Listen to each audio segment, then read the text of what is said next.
Matt Frevola brings it. We know he's got knockout power. You know that if you don't take him out, he's going to be trying to take you out. But to see him open at as a minus 140 favorite just really surprised me when I was looking through the numbers, man. I was like, it doesn't make sense because Ziam is really good. And another one of those guys like Gomes that I think just gets undervalued a little bit. But just give me your thoughts. Given that you're backing the steamroller on this one, he went from an open as a minus 140 favorite to being a dog now at plus 110, minus 130 for Ziam. So complete line flip. What do you think?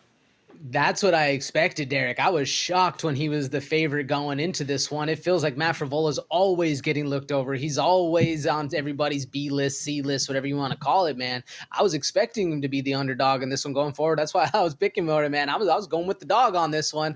But I do think the numbers align a little bit more towards what you see in paper and the future potential that Ziam has. This dude's a killer, bro. Like, Ziam definitely should get a lot of respect. And I'm excited to see how he's able to build his repertoire because Matt Frevola is going to bring everything and the kitchen sink at him. Here's the thing, man. Ziam is a downhill fighter, but you have to gather momentum in order to get that speed. And if Frevola does not allow him to get the momentum, I can totally see Frevola winning this fight, man. Get in his face, make it ugly. And rule number one, mix in takedowns at all costs to close that distance. But more important, do not let Ziam snap that jab off on you because the moment that jab starts working, that's the downhill effect that I'm talking about right there. So, yes, I think Ziam should be the rightful favorite right here. I think he does have an issue when it comes down to that takedown defense. He can be held down there. Look at the fight against Claudio Puelles in the last one, right? Puelles is a jiu-jitsu guy. He's not even a wrestler. He was able to just hold him down. But as you see, the longer the fight goes, Ziam's going to keep going. And if you don't hold him down the whole time, what's winning these days, AJ? I'm not saying that I don't like the wrestler style. I'm just saying that what's being scored is damage. So, Frevola, hey, if you keep it on the feet, swing and bang, throw the hammers. But really quickly, let's just take a look at the frame right here because this is the other thing. 4-inch reach advantage. About a 4-inch height advantage on both sides. Ziam is always going to be the tall guy in the lightweight division, man. 6'1" at 155 pounds. It's ridiculous. But more important than that right here is this number that I was talking about. That takedown average, man.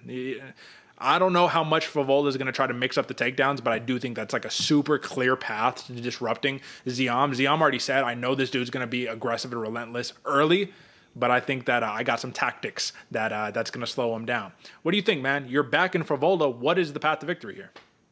Steamroll, like you said, Derek, all day long, brother. That's why they call it. That's why they named him it, right? No, a fast twitch fighter that Frevola is, I think, is going to keep Ziam guessing, right? Keep him moving, keep the pressure on him. Not let, like you said, those long range attacks, that snappy jab come out. Don't let that be a factor in the fight. Put the pressure on him, get up in the middle, get up in the inside, beat the breadbasket, push this fight up against the cage and take him down, beat him up, hold him down. I think that's a steamroll away, and that's going to be an interesting fight because if Ziam is able to, right, get the respect of Frevola, we've seen that have the opposite one where Frevola kind of shudders a little bit. So this is a great opportunity for both fighters. I just see Matt Frevola coming in there, classic style, real fast on his feet, working his best advantageous moments for this one, and I see him getting this dub. One more thing to take a look at, man. Look at these fight odds right here. Over 2.5, minus 140.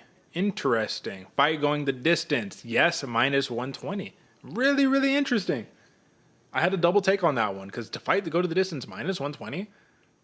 Dog, what?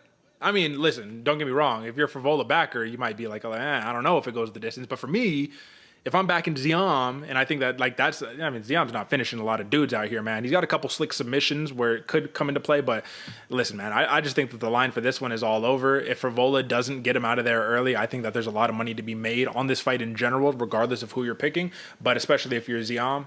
Just play devil's advocate with me here, man. Plus 250 decision prop for Fares Ziam. What are we thinking?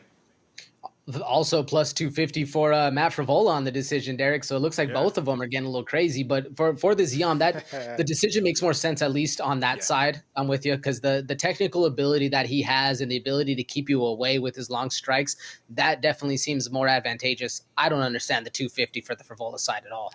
Wrestling. I'll tell you, man, I was uneasy about this pick. This was not like smash spot Ziam, man. Like, if you discount Matt Frevola, that's when you lose. That's when you get knocked out. So this is going to be a lot closer than a lot of people think. But again, a contentious pick. I'm rocking with Ziam for the technical ability. And then when you got pure aggression and takedowns and power for Frevola, I mean, just rock with what you got. So